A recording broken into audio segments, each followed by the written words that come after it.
নিউটনের মহাকর্ষের সূত্র ভুল।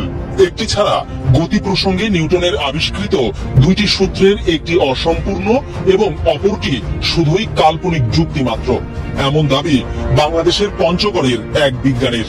এখন প্রশ্ন, তিনি কিভাবে সূত্রগুলো ভুল প্রমাণ করেছেন? নিউটনকে ভুল প্রমাণ করা কে এই পঞ্চগড়ের বিজ্ঞানী? পঞ্চগড়ের তেতুলিয়া উপজেলার আজিজনগর গ্রামের এই ব্যক্তির নাম আফসার আলী, পেশায় একজন যন্ত্রবিদ। তার বয়স এখন 65। একসময় কাজ করতেন বাংলাদেশ কৃষি উন্নয়ন কর্পোরেশনে। তার দাবি, নিউটনের মহাকর্ষের সূত্রটি ভুল। শুধু তাই নয়, বিশ্ববিখ্যাত ওই বিজ্ঞানের গতির 3টি সূত্রের মধ্যে শুধু দ্বিতীয়টি পরিপূর্ণভাবে সঠিক, আর প্রথমটি সঠিক হলেও অসম্পূর্ণ, এবং দ্বিতীয় সূত্র কাল্পনিক যুক্তি ছাড়া আর কিছুই নয়। খরচবিহীন ইঞ্জিন আবিষ্কার করতে গিয়ে নিউটনের সূত্রগুলো ভুল বলে দাবি করেছেন আফসার আলী। আমি বহুদিন যাবৎ এই চিন্তা করতেছিলাম যে জ্বালানি ছাড়া, অর্থাৎ তাপ শক্তি ছাড়া, বিদ্যুৎ ছাড়া যেন বিনা খরচে এরকম ইঞ্জিন চালানো যায়। এই ব্যাপারে আমি গবেষণা শুরু করি। এক পর্যায়ে এই গবেষণা নিয়ে আমি বিভিন্ন প্রতিষ্ঠানে যাই, যেমন বিজ্ঞান জাদুঘর, ঢাকা বিশ্ববিদ্যালয়, জাহাঙ্গীরনগর বিশ্ববিদ্যালয় এবং বিভিন্ন পলিটেকনিক ইনস্টিটিউটে যাই, যেখানে বায়ুমণ্ডলের চাপ প্রতি বর্গ সেন্টিমিটার 10 নিউটন বা 1 কেজি ওজনের সমান এবং অভিকর্ষ বল ক্রিয়াশীল। সেখানে আপনার এই জ্বালানি ছাড়া বা বিদ্যুৎ ছাড়া বা অন্য কোনো শক্তি ছাড়া ইঞ্জিন চলবে, এটা কাল্পনিক। আপনি যান আপনার এই তথ্য এই দুনিয়াতে বা আসমানের জমিনের নিচে, আসমানের উপরে চলতে পারে, এই পৃথিবীতে চলবে না। তখন আমি ওই মহাকর্ষ বল বা বিজ্ঞানী নিউটনের গতিসূত্র, তারপরে বায়ুচাপ সম্বন্ধীয় বর্ণনা, যেমন টেরিলিসির বায়ুচাপ মানযন্ত্র ইত্যাদির নিয়ে পড়াশোনা শুরু করি। এক পর্যায়ে আমার নজরে বিজ্ঞানী নিউটনের মহাকর্ষ সূত্র কাল্পনিক ধরা পড়ে।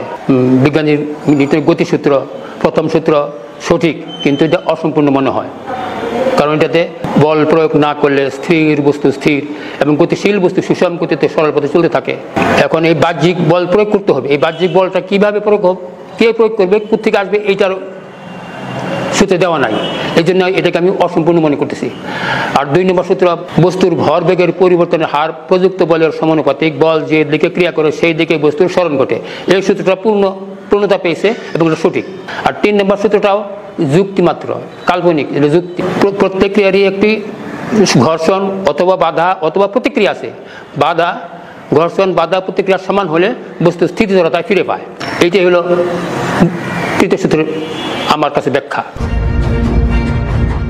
1975 সালে জগদল হাই স্কুল থেকে এসএসসি পাশ করেন আফসার আলী। এরপর 1978 সালে Thakurgaon technical school and college থেকে 2 বছর মেয়াদী একটি কোর্স সম্পন্ন করেন। তিনি চাকুরিতে যোগদান করেন 1979 সালে। দীর্ঘ সময়ের চাকুরি জীবনে 1996 সালে ইঞ্জিন চলাচলের একটি সূত্র আবিষ্কার করেন আফসার আলী। তিনি মনে করেন তার সূত্রগুলোই কেবল ঠিক, যেটি তিনি নিজেও প্রমাণ করতে পারবেন। রকেট চলতেছে, বলছে যে প্রতিক্রিয়া বলে চলে, এটাও ভুল, এটা কাল্পনিক, এটা যুক্তি মাত্র। আসলে বল, রকেট চলে ভর বেগের, যেদিকে ভর বেগ ক্রিয়া করে, বল যদি ক্রিয়া করে সেদিকে রকেট চলে। এই জন্য তৃতীয় সূত্রটা কাল্পনিক, যুক্তি মাত্র। এটা আসলে ভর বেগের দ্বিতীয় সূত্র যেটা, এইটাতেই রকেটও চলে, বায়ু ভর্তি বেলুন ছেড়ে দিলে এই দ্বিতীয় সূত্রেই চলে। আমি এটা সিদ্ধান্ত নিছি যে আমার কথাই ঠিক, বাকিগুলা আমার কাছে ভুল ধরা পড়ে, ভুল মনে হয়। নবম, দশম এবং দ্বাদশ শ্রেণীর বিজ্ঞান বইগুলো অধ্যয়ন করতেন আফসার আলী। এছাড়াও বিজ্ঞান বিষয়ে তিনি বেশ কিছু প্রবন্ধ এবং বইও লিখেছেন, কিন্তু সুযোগের অভাবে এখনো তা প্রকাশ হয়নি কোথাও। তিনি আশা করেন তার সূত্রগুলো প্রকাশ হোক, অথবা তার দাবি মতো নিউটনের ভুল এবং কল্পিত সূত্রগুলো সংশোধন করা হোক। কাজ শুরু করি তখন আমি প্রথমে একটা ইউ আকৃতির সিলিন্ডার বানাই, এটার একটা মুখ বন্ধ করে দেই, আর ওখানে একটা সাইকেলের বাল্ব টিউব লাগাই, যাতে পরবর্তী দিন বাতাস ছাড়িয়ে দিতে পারি। এক মুখ বন্ধ করে উপর থেকে পানি ঢালা শুরু করি। পানি ঢালতে ঢালতে সিলিন্ডারটা পূর্ণ হয়ে যায়। পূর্ণ হয়ে গেলে তারপরে আমি টোকা দিয়েছি 2 মাথায়। সিলিন্ডার ইউ আকৃতির মাথা, যে মাথায় পানি আছে এই মাথা শব্দ একরকম, আর যে মাথায় যে বন্ধ আছে ওই মাথায় টোকা দিয়েছি, দেখে যে ওটা ঠন ঠন করে, অর্থাৎ পানি উপরে উঠে নাই। আমি পানি কেন উপরে উঠলো না, পরে চিন্তা করলাম ওই বায়ু যে আটকা পড়ছে, নিচের দিক থেকে বায়ু পানির জন্য বাহির হতে পারে নাই, এই যে বায়ু আটকা পড়ছে, বায়ু আটকা পড়ার কারণে ওই বায়ু একটু কম্প্রেস হচ্ছে।